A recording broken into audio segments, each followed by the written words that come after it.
Earlier on, the Uganda National Examination Board announced that it would start to examine students basing on the new abridged curriculum this year after the reopening of schools this year after almost 2 years of closure.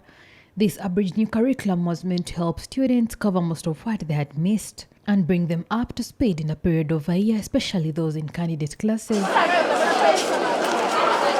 Earlier this week, the Permanent Secretary in the Ministry of Education and Sports, Katie Lamaro, advised teachers to use available instruction materials for the curriculum and self-study materials that have been provided. As it is the curriculum that will be assessed by UNEB at the end of cycle, the teachers should make use of all the available instructional materials in addition to the self-study materials and any other relevant material. Teachers are encouraged to observe learners and conduct diagnostic assessment to guide the remediation. However, despite her call, some schools do not have the necessary school items. At Kansanga Secondary School, Samu Subuga, the deputy head teacher, says that they are finding it difficult to implement the abridged curriculum because they lack the necessary materials. Yeah, we now have senior 2s and senior 1s under the new curriculum. The other part of the school, senior 3, 4, 5, and 6, they're under the old one.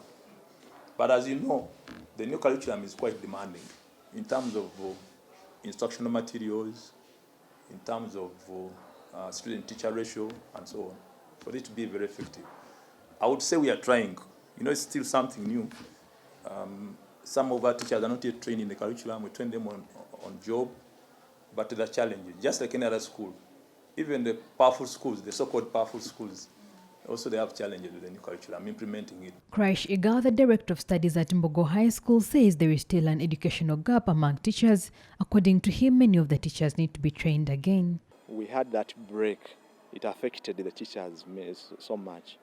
The holiday we had, because we had just been taken for refresher courses and workshops, and the teachers had picked up with it. But now when they went home for that holiday, many of them came back when we have to go through the same refresher courses. Iga, on the other hand, welcomes the initiative because it benefits the students. It is very good. It has project work. That's the most exciting part of it. And learners study up to a certain time and then they go for project work. Yeah, that's very good. So it is okay here in Mbogo High School, and we are running it. Despite the challenges, some of the teachers are ready to make ends meet and have decided to embrace the curriculum. I would say we are confident as long as you have the same facilities, the textbooks, the teachers, and so on.